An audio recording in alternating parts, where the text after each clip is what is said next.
Okay, we're back for part 2. This is the revelations given in October of 1830, so this is sections 32 and 33 of the Doctrine and Covenants as we have it now. As an introduction to section 32, the earliest copy that we have is from Revelation Book 2, and the handwriting is in Frederick G. Williams' hand. So I'm going to say that one more time. This revelation does not exist in Revelation Book 1. Just poof, gone. I was looking for it, and I was like, did I miss it? No, it is only in Revelation Book 2, and it's not because it was lost. It's just not done. So the Revelation Book 2, as you can see here, is written very differently. There's not the fancy commandment at the top. It's not as well organized, but the handwriting is Frederick G. Williams's. So that's where we get it from. So we're going, hold on to your seats. We're in a different Revelation book right now. Hopefully that doesn't shock you to the core too much. But one explanation that we have about why that happened says, from the Joseph Smith papers, it is possible that Pratt took the only copy with him when he left on his mission, making it unavailable for inclusion when John Whitmer was compiling the relevant portion of the book. So thank you for the revelation. I'm going to pocket that, and on I go to my mission, Brother Pratt. So if you ever get a revelation from a prophet, maybe see if somebody wants to write it down before you take it with you. But fortunately, we still have it, and so it wound up in Revelation Book 2. But just a little pro tip there for any of you out there, maybe getting prophetic revelations and going on missions. Not for me to say, but history teaches us lessons. So because of that, this section is actually not included in the Book of Commandments. So I got nothing to show you there. It is section 54 in the 1835 Doctrine and Covenants, and there is no difference in the section headings of our modern scriptures except for the removal of the history of the church. So kind of fun. We, kind of missed the boat on Revelation Book 1 and the Book of Commandments. So that's why. So again, leave some stuff behind, for heaven's sakes. And the introductions we get to this from Revelation Book 2 states Revelation to Parley P. Pratt to go to the wilderness. Doctrine and Covenants from 1835 says Revelation to Parley P. Pratt and Ziba Peterson, given October of 1830. So what do we get out of the manuscript history? And we're going to have to sort of run low on this because it's coming to an end. The manuscript history describes that there was a 3-day conference where a lot of harmony prevailed. We've already spoken to this already. Draft 2 says this. At this time, a great desire was manifest by several of the elders respecting the remnants of the house of Joseph, the Lamanites, residing in the West, knowing that the purposes of God were great to that people, and hoping that the time had come when the promises of the Almighty in regard to that people were about to be accomplished, and that they would receive the gospel and enjoy its blessings. The desire being so great that it was agreed upon we should inquire of the Lord respecting the propriety of sending some of the elders among them, which we accordingly did, and received the following revelation. So that is from Draft 2. Now, I want to make a shout out here because I love Bruce a lot. Parley P. Pratt wrote an autobiography that a lot of people have used as a major reference for church history. Autobiography of Parley P. Pratt. It's very cleverly named. Anyway, he has a very famous conversion story that is so famous that actually the church filmed an edition of it. So if you got your YouTubes open, it is called How Rare a Possession. And it's the story is actually told in Histories Volume 1. But if you get a chance, Bruce Newbold is the main character in it, and he's a great actor, and for heaven's sakes has like the best voice in the business. So watch his version. It's actually quite nice. It's not really his version, it's the church, but he does such a great job in that film. But a little from the historical introduction, a very, very famous conversion story and what led to him receiving this revelation. So this is from the historical introduction of Documents Volume 1. With his long-standing interest in the American Indians, Pratt no doubt welcomed the call. He had set out for Ohio from New York in the fall of 1826 when he was 19 with plans to preach to the Indians. However, Pratt did not then follow through with his plan. Instead, he built a small log hut some 30 miles west of Cleveland, Ohio, and spent the winter in reading and study, especially of the Bible.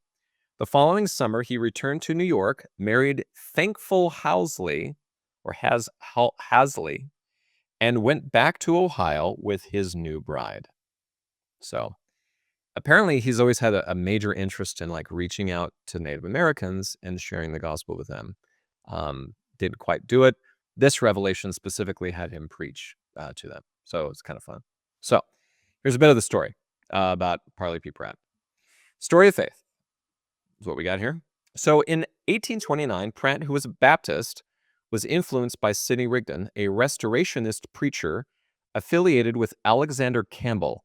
Attracted by the Campbellites' efforts to recreate the primitive church of the New Testament and by their expectation of Christ's second coming, Pratt decided to become an itinerant preacher of their message.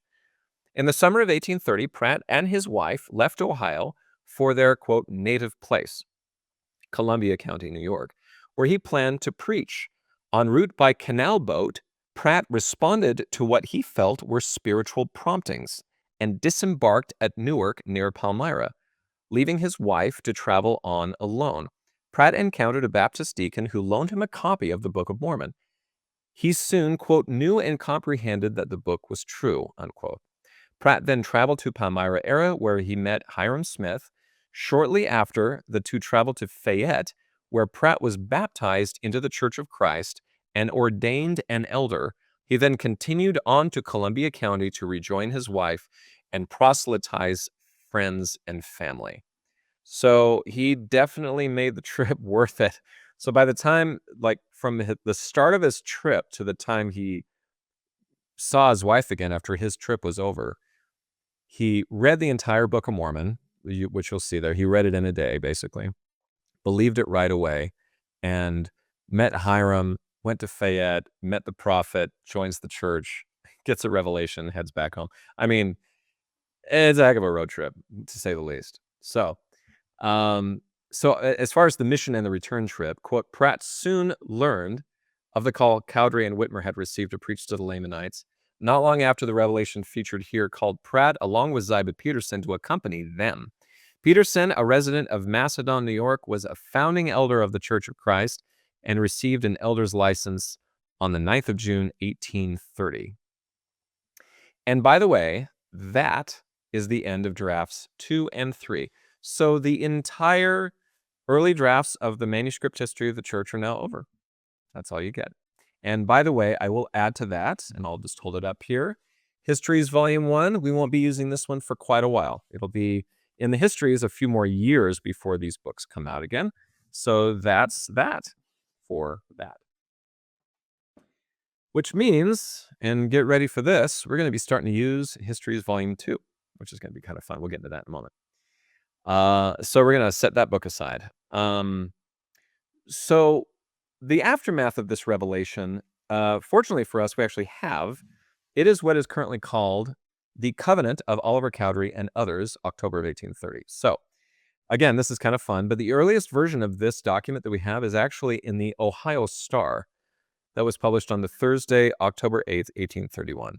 This version is in a bound volume and is found in the Library of Congress. Again, wow, like the people who researched this went far and wide to find this stuff, but this is the first version that we have. The entire left column, as you can see here, is entitled Mormonism. And it talks about, quote, the Aborigines of this country being from the house of Israel and so forth, and basically gives a bunch of Book of Mormon stories and explanation. After that, we get Doctrine and Covenants section 28 is published here, which is Oliver Cowdery's call and the whole thing about Hiram Page and seer stones. Then we get a covenant between Oliver and 3 other men with 2 witnesses. So the people on the page are Joseph Smith Jr., David Whitmer, Parley P. Pratt, Ziba Peterson, and Peter Whitmer. And that's what it is. And we'll get to this, hopefully. Well, we'll get to this in a moment. The historical introduction of this. In the following signed statement, Cowdery committed himself to follow the commandment he had received, and Whitmer, Pratt, and Peterson promised to assist Cowdery. This is the earliest extant document following the establishment of the Church of Christ, in which individuals covenanted in writing to obey commandments of God.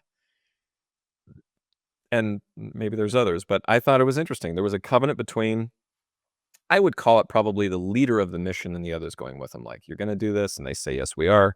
Signed to it. And they published it in the paper. And as you will see, probably not on purpose. Anyway, I will say the only other thing that would equate to this would be Martin Harrison and Joseph Smith did have an agreement that Martin Harris would take care of the 116 pages, and that agreement was broken, and we lost the pages. So, another thing we get from the historical introduction is the signed covenant indicates that Cowdery, Whitmer, Pratt, and Peterson were not only to preach the gospel among the Lamanites, but also, quote, rear up a pillar as a witness where the temple of God shall be built, unquote, in the New Jerusalem. So this is fulfilling prophecies in the Book of Mormon.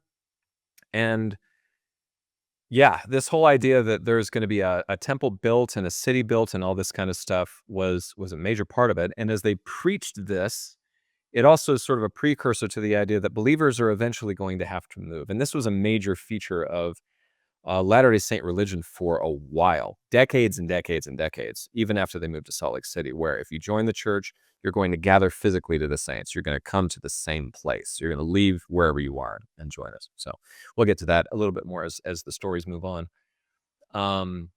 So yeah, footnote 7 here says the Palmyra, New York Reflector reported that Cowdery and his companions, quote, had been directed to locate the site of the New Jerusalem, which they should know the moment they should step their feet on it, unquote. So the text featured here, this again is from the history that we get. The text featured here was included in a letter from Ezra Booth to Ira Eddy. Eddy and Booth were two of the earliest Methodist preachers in Geauga, Guga, and Portage counties. I don't know how to say that word. Anyway, Booth embraced Joseph Smith's message in May of 1831, but he became disillusioned and left the church a few months later. Soon after, he began writing his grievances, accompanied by this and other documents in a series of letters to Eddy that were later printed in the Ravenna newspaper, the Ohio Star.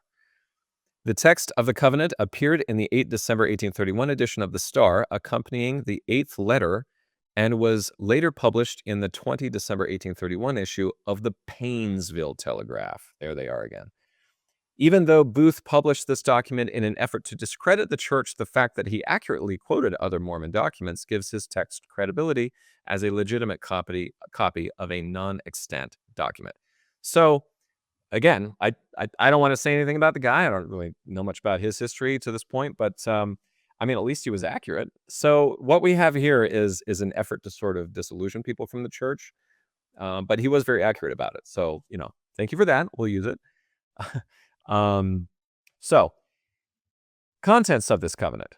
We get a footnote here. The first two signatories, Joseph Smith and David Whitmer, were apparently witnesses to the two covenants. Although the newspaper listed their signatures together with those of the other three who signed the covenant as additional missionaries to the Lamanites, the separation between the two groups was probably clear in the original document. So that's what it is. So yeah, so basically what you get is, and you kind of have to hand it to them at the Ohio Star, sort of a precursor to the Latter-day Saint religion and why they're thinking about going to, as we call it, the Lamanites back then. And then you get the revelation telling Oliver Cowdery to go on a mission.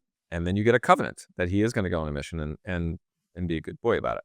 So all of that is printed in the Ohio Star. So thank you, Ohio Star. You're great. And we still have it to this day, which is great, in the Library of Congress.